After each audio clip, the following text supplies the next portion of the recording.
साल 1963 इजराइल के तेल अवीव की एक सुबह मोसाद के चीफ मेर आमेत और इजराइल एयरफोर्स चीफ एजेर वाइजमैन हमेशा की तरह साथ में नाश्ता कर रहे थे। दोनों पुराने दोस्त थे और अक्सर ऐसे ही साथ में ब्रेकफास्ट करते रहते थे। बातों ही बातों में आमेत ने वाइजमैन से मजाकिया अंदाज में पूछा, मोसाद आपकी एयरफोर्स के लिए क्या कर सकती है?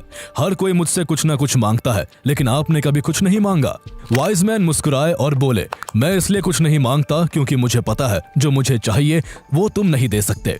मोसाद चीफ मेर आमेद थोड़े हैरान हुए और बोले, मांगने में क्या हर्ज है, हो सकता है मैं वो चीज दे ही दूं। वाइजमैन ने बिना एक सेकंड गवाए कहा, तो ठीक है, मुझे एक सोवियत MiG-21 फाइटर जेट चाहिए। यह सुनकर आमेद के हाथ से कॉफी छिटक गई। उन्होंने हैरानी से कहा, हैव यू गॉन क्रेजी? क्या आपको पता नहीं वेस्टर्न ब्लॉक के पास आज तक एक भी MiG-21 नहीं है और सोवियत कभी ऐसा नहीं होने देगा, ये नामुमकिन है। लेकिन Israeli air force chief Ezer Weizman अपनी जिद पर अड़े रहे। उस दौर में सोवियत यूनियन का MiG-21 दुनिया का सबसे एडवांस और रहस्यमयी फाइटर जेट माना जाता था। स्पीड, एक्यूरेसी और मैन्यूवरेबिलिटी में इस प्लेन का कोई मुकाबला नहीं था। इजराइल क्या, अमेरिका और ब्रिटेन समेत तमाम वेस्टर्न कंट्रीज कभी इसे पास से देख भी नहीं पाए थे। समस्या ये थी कि सोवियत ये प्लेन सिर्फ अपने एलाइज को ही दे रहा था, जिनमें से काफी देश इजराइल के दुश्मन थे। वाइजमैन जानते थे कि अगर भविष्य में अरब नेशंस के साथ युद्ध हुआ तो MiG-21 इजराइल के लिए सबसे बड़ा खतरा साबित हो सकता है, इसलिए इस प्लेन को स्टडी करना बेहद जरूरी था। लेकिन जैसा कि मोसाद के नए चीफ मेर आमेद ने कहा था, यह काम लगभग नामुमकिन था। अमेरिका की खुफिया एजेंसी CIA भी एड़ी चोटी का जोर लगाने के बावजूद इसे पाने की कोशिश में नाकाम हो चुकी थी। खुद मोसाद भी इसमें 2 बार असफल हो चुकी थी और उसके कई एजेंट्स इस दौरान मारे गए थे। ऐसे में इस असंभव काम को अंजाम देने की जिम्मेदारी अब मोसाद के नए चीफ मेर आमेद पर थी। उन्होंने ठान लिया कि वो अपने दोस्त वाइजमैन की एक ख्वाहिश पूरी करके ही रहेंगे और यही से शुरू हुआ एक ऐसा मिशन जो दुनिया की सबसे डेयरिंग इंटेलिजेंस ऑपरेशंस में गिना जाता है। तो आइए जानते हैं, इजराइल के लिए सोवियत के MiG-21 को पाना आखिर इतना मुश्किल क्यों था और आखिर मोसाद कैसे नामुमकिन को मुमकिन बनाते हुए MiG-21 को चुराने में सफल रही। सेकेंड वर्ल्ड वॉर के बाद दुनिया में अमेरिका और सोवियत यूनियन के रूप में 2 महाशक्तियों का उदय हो चुका था। दोनों देशों के बीच एक दूसरे से आगे निकलने की होड़ लगी थी, जिसे इतिहास ने कोल्ड वॉर का नाम दिया। ताकत और टेक्नोलॉजी की इस दौड़ में दोनों ही देश हर हाल में दूसरे देशों को अपने पाले में खींचना चाहते थे। इसी कोल्ड वॉर के बीच 1950 के दशक में सोवियत यूनियन ने एक ऐसा सुपरसोनिक फाइटर जेट बना लिया जिसने पूरे वेस्टर्न वर्ल्ड को हिला कर रख दिया। ये MiG-21 था, जिसकी 2230 किलोमीटर पर आवर की स्पीड, लाइट वेट डिजाइन और घातक फायर पावर ने इसे उस दौर का सबसे खतरनाक फाइटर जेट बना दिया था। ये ना सिर्फ तेज था बल्कि वेस्टर्न कंट्रीज के फाइटर जेट्स के मुकाबले काफी सस्ता भी था। 1960s की शुरुआत में सोवियत ने इसे मास प्रोडक्शन में लाकर जल्द ही इजिप्ट, सीरिया और इराक जैसे अरब देशों को भी देना शुरू कर दिया। अब मिडिल ईस्ट के आसमान में अचानक एक ऐसा खतरनाक हथियार मंडराने लगा जिसने वेस्टर्न कंट्रीज और खासकर इजराइल के रातों की नींद उड़ा दी। इजराइल अपने अस्तित्व में आने के बाद से ही अरब देशों से टकराव झेल रहा था। 1948-49 और 1956 के वॉर में वो अरब देशों का सामना कर चुका था और दोनों ही बार उन्हें मात भी दी थी। लेकिन इजिप्ट फिर भी युद्ध की तैयारी कर रहा था और उसके साथ कई अरब नेशंस इजराइल के खिलाफ लामबंद हो रहे थे।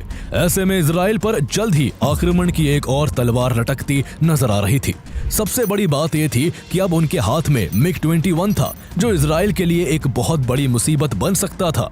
इजराइल जानता था कि आने वाले युद्ध में अगर MiG-21 का सामना करना पड़ा तो उसे काउंटर करने का उनके पास कोई तरीका नहीं है। ऐसे में इजराइल किसी भी तरह इस जेट को हासिल करना चाहता था ताकि इसकी खूबियों और खामियों, उसके रेडार सिस्टम और उसकी हर छोटी बड़ी डिटेल समझी जा सके, जिसके चलते वो किसी भी युद्ध की स्थिति में हमेशा की तरह अरब देशों से एक कदम आगे रह सके। लेकिन यह काम बिल्कुल भी आसान नहीं था। सोवियत यूनियन किसी भी हालत में अपने इस फाइटर जेट की टेक्नोलॉजी को वेस्टर्न ब्लॉक तक नहीं पहुंचने देना चाहता था। इसी वजह से उसने अरब देशों को सप्लाई करते वक्त ये शर्त रखी थी कि भले ही MiG-21 पर मालिकाना हक उनका होगा और वो उनकी धरती पर रहेगा, लेकिन उन जेट्स की सुरक्षा और रखरखाव की जिम्मेदारी हमेशा सोवियत ऑफिशियल्स की होगी। इसके अलावा सोवियत एडवाइजर्स ने ये हिदायत भी दे रखी थी कि कभी भी MiG-21 के फ्यूल टैंक्स फुल ना किए जाए, ताकि किसी भी कंडीशन में उसे उड़ाकर वेस्टर्न कंट्री और इजराइल तक ना ले जाया जा सके। ऐसी सिक्योरिटी के बीच इजराइल के लिए इस प्लेन को हासिल करना लगभग नामुमकिन था, लेकिन मिशन इम्पॉसिबल होने के बाद भी इजराइल इसे पाने की कोशिश जरूर करना चाहता था, क्योंकि उसके पास दुनिया की सबसे बेहतरीन खुफिया एजेंसियों में से एक मोसाद थी। इजरायली इंटेलिजेंस एजेंसी मोसाद अतीत में ऐसे डेयरिंग ऑपरेशंस को अंजाम दे चुकी थी जो नामुमकिन नजर आते थे और जिन्हें सुनकर लोग दांतों तले उंगलियां दबा लेते थे। मोसाद की इसी साख ने इजरायली गवर्नमेंट को भरोसा दिलाया कि चाहे रास्ता कितना भी खतरनाक क्यों ना हो, चाहे हालात कितने भी मुश्किल क्यों ना हो, वो MiG-21 को हासिल कर सकते हैं। इसी यकीन के साथ साल 1962 में मोसाद ने पहली बार MiG-21 को हासिल करने का मिशन लॉन्च किया। यह पहला मिशन मोसाद इजिप्ट में करता है, जिसके पास सोवियत के ये MiG-21 फाइटर जेट्स थे। इस मिशन का जिम्मा मोसाद एजेंट जीन थॉमस को सौंपा जाता है, जो अपने पिता और कुछ और एजेंट्स के साथ मिलकर इसे आगे बढ़ाते हैं। प्लान ये था कि उन्हें इजिप्शियन एयरफोर्स का एक ऐसा पायलट ढूंढना है जो $1 मिलियन की रिश्वत लेकर MiG-21 को उड़ाकर इजराइल ले आए। इसके लिए थॉमस और उनकी टीम गुपचुप तरीके से इजिप्ट पहुंच जाते हैं। वहां उनकी नजर एक फाइटर पायलट अदीब हन्ना पर पड़ती है। वो पहले हन्ना से दोस्ती करते हैं, उसका भरोसा जीतते हैं और फिर उसे अपना ऑफर दे देते हैं। लेकिन अदीब हन्ना एक कट्टर देशभक्त था, इसलिए उसे अपने दुश्मनों को खत्म करने का एक अच्छा मौका नजर आया। उसने इस डील को मानने का नाटक किया, मगर सीक्रेटली मोसाद एजेंट्स की सारी डिटेल इजिप्शियन अथॉरिटीज तक पहुंचा दी। इसका नतीजा ये हुआ कि जीन थॉमस, उनके पिता और 3 साथी एजेंट्स तुरंत अरेस्ट कर लिए जाते हैं और दिसंबर 1962 में जीन थॉमस और उसके पिता को भरे बाजार में बीच चौराहे पर फांसी पर लटका दिया जाता है। बाकी 3 एजेंटों को लंबी जेल की सजा सुनाई जाती है और इस तरह मोसाद का ये पहला मिशन बुरी तरह फेल हो जाता है। लेकिन इतनी बड़ी नाकामी के बावजूद मोसाद हार नहीं मानती है और कुछ ही समय बाद वो अपनी दूसरी कोशिश इराक में करती है। इस बार मोसाद के निशाने पर 2 इराकी पायलट्स होते हैं। मोसाद ने उन्हें अपने जाल में फंसाने की पूरी कोशिश की। शुरू में वो मान भी गए, लेकिन मिशन का टाइम आने पर वो दोनों मिशन से पीछे हट जाते हैं। अब मोसाद के सामने नई मुश्किल थी। उसे डर था कि कहीं ये दोनों पायलट्स इराकी अथॉरिटीज के सामने उनका प्लान एक्सपोज ना कर दे। इजिप्ट में वो पहले ही अपने साथियों को खो चुके थे। इस खतरे को देखते हुए मोसाद ने दोनों पायलट्स को खत्म कर दिया, ताकि इराक में उनकी मौजूदगी का राज हमेशा के लिए दबा रहे।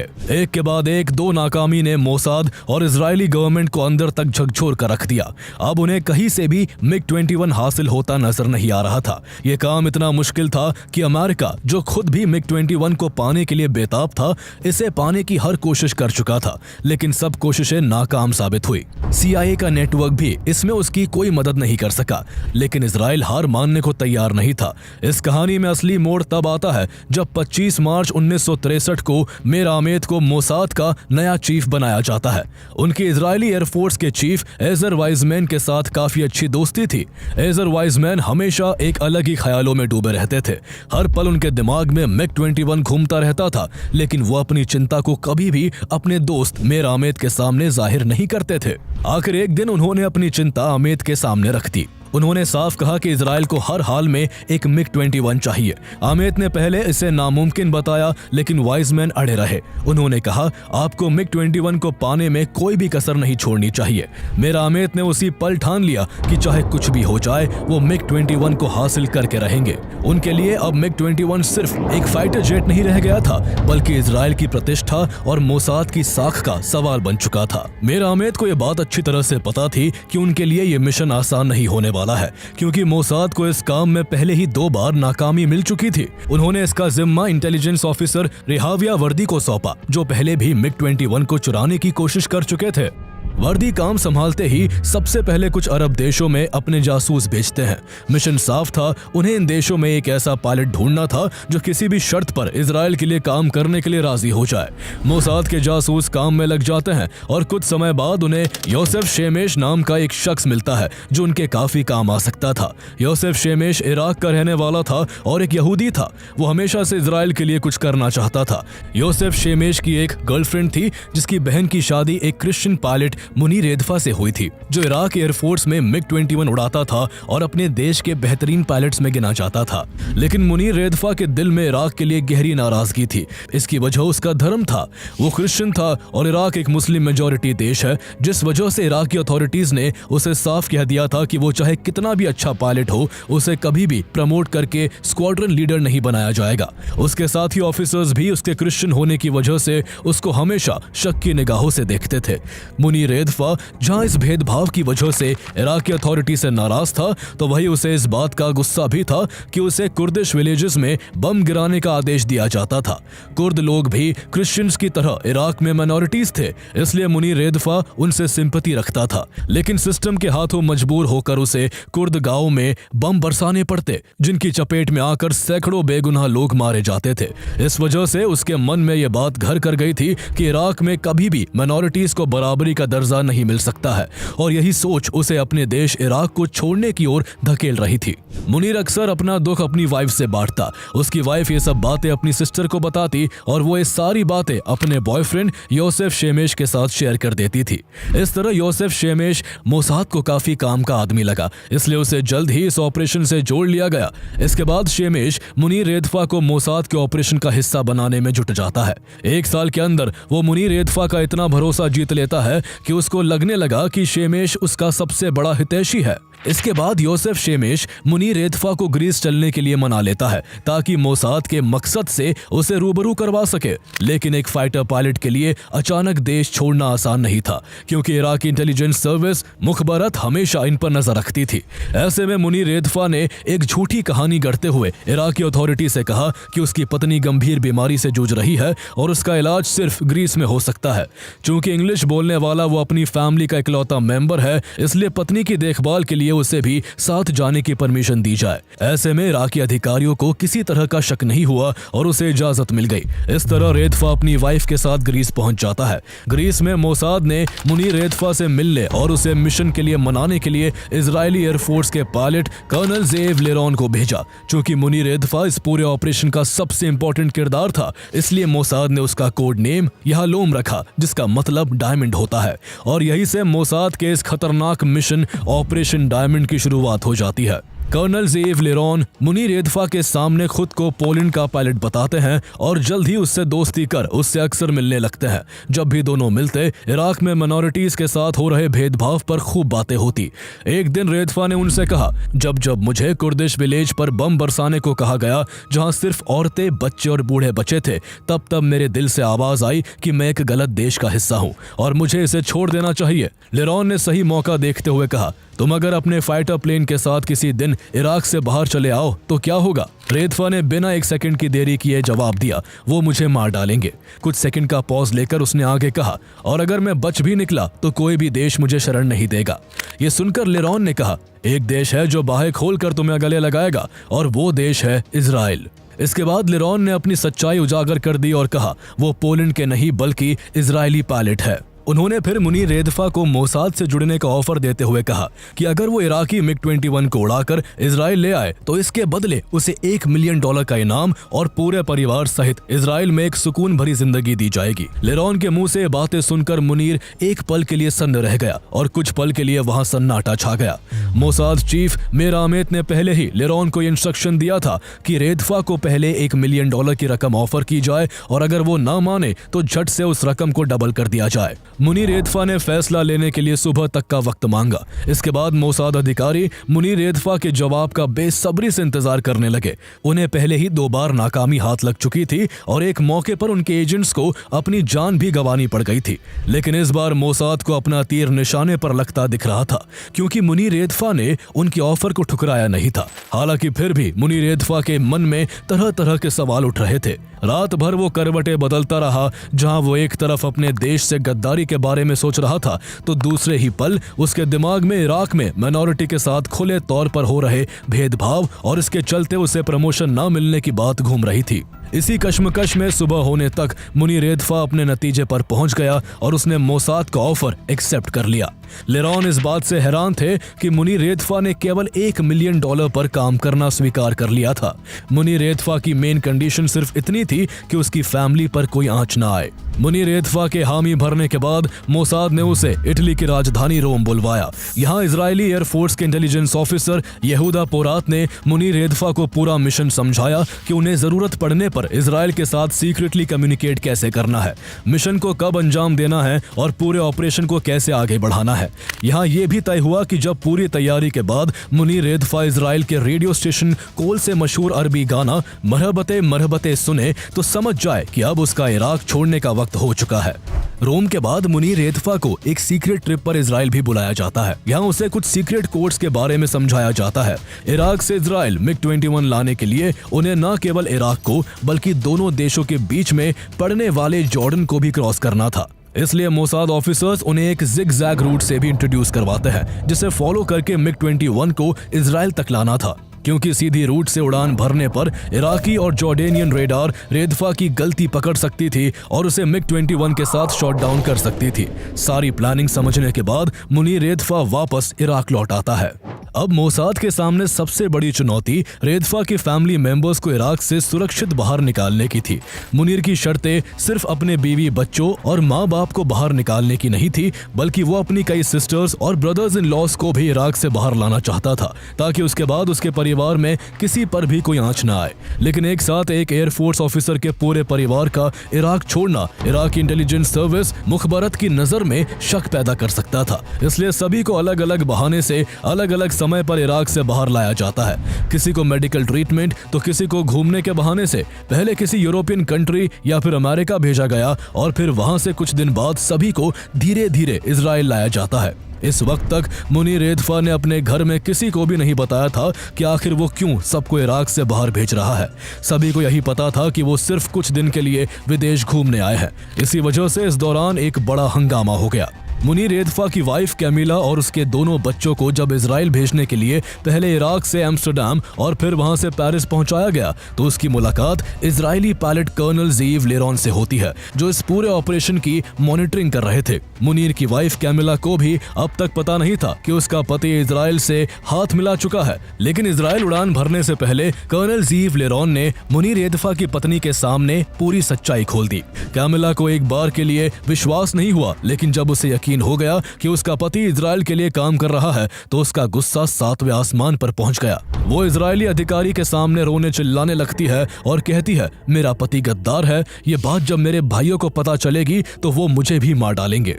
कैमिला ने एक बार तो इराकी एम्बेसी से कनेक्ट करने और अपने पति का सारा प्लान बताने की धमकी भी दी, लेकिन उसे इजरायली ऑफिसर्स ने यह कहकर शांत किया कि उसके ऐसा करने पर इराक उसके पति को फांसी के फंदे से लटका देगा। इस तरह जैसे तैसे बारी बारी से मुनीर रेदफा की बीवी, बच्चे, माँ बाप और उसके सभी रिलेटिव्स को सेफली इजराइल पहुंचा दिया गया। मुनीर रेदफा की सभी डिमांड पूरी कर दी गई थी और अब बस ऑपरेशन डायमंड को अंजाम देने का इंतजार था। अगस्त 1966 की शुरुआत में इजरायली रेडियो स्टेशन पर मरहबते मरहबते ट्यून बजती है, जिससे ये साफ हो गया कि मुनीर रेदफा का MiG-21 के साथ इराक छोड़ने का समय अब आ चुका है। इस दौरान सबसे बड़ी समस्या फ्यूल की थी। इराक से इजराइल की दूरी 900 किलोमीटर है और सोवियत एडवाइजर्स की सलाह पर इराकी ग्राउंड स्टाफ कभी भी MiG-21 का फ्यूल टैंक फुल नहीं करते थे। हालांकि मुनीर रेदफा ने कई बार देखा था कि इराकी ग्राउंड स्टाफ इस रूल से चिढ़ जाते थे। उन्हें गुस्सा आता था कि अपने देश के पायलट से ज्यादा उन्हें सोवियत एडवाइजर्स की सुननी पड़ती है। मुनीर उनकी इसी बात को ध्यान में रखकर अपना खेल खेलता है। जब भी इराकी ग्राउंड स्टाफ उसके प्लेन में फ्यूल कम डालते तो वो उन्हें ताना मारते हुए कहता, क्या तुम अपने ही पायलट्स की परवाह नहीं करते?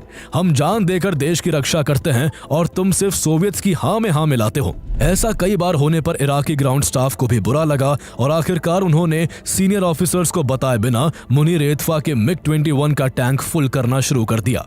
अब सब कुछ तैयार था और एक एक चीज मोसाद और रेदफा के बनाए प्लान के मुताबिक चल रही थी, लेकिन किस्मत अभी और इम्तिहान लेने वाली थी। 14 अगस्त 1966 की सुबह मुनीर रेदफा अपने MiG-21 को इजराइल ले जाने के लिए बगदाद से टेक ऑफ करता है, लेकिन कुछ दूरी तय करते ही अचानक कॉकपिट में धुआं भरने लगा।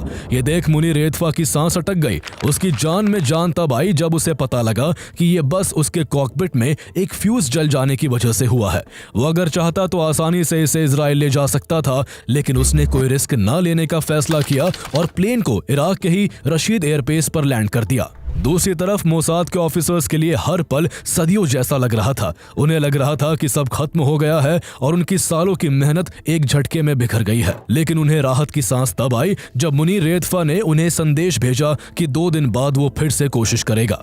इसके बाद 16 अगस्त 1966 की सुबह करीब 7 बजे मुनीर एक बार फिर से MiG-21 के साथ उड़ान भरने को तैयार था। उसके हाथों में हल्की सी कंपकपी थी, माथे पर पसीने की कुछ बूंदें थी, दिल तेजी से धड़क रहा था। वो जानता था कि एक गलत मूव उसे और उसके पूरे परिवार को खतरे में डाल देगा। कुछ देर बाद उसने खुद को संभाला और प्लेन के थ्रॉटल को आगे बढ़ा दिया। अगले ही पल वो MiG-21 के साथ आसमान में था। शुरुआत में वो प्लेन को बगदाद के ऊपर ही चक्कर लगवाता रहा ताकि इराकी अधिकारियों को कोई शक ना हो, और जैसे ही इराकी अधिकारी थोड़े रिलैक्स्ड हुए, रेतफा ने अचानक प्लेन का रुख इजराइल की ओर मोड़ दिया और मोसाद द्वारा तय किया गया जिग-जैग रूट फॉलो करने लगा। ये देखकर इराकी एयरबेस में हाहाकार मच गया।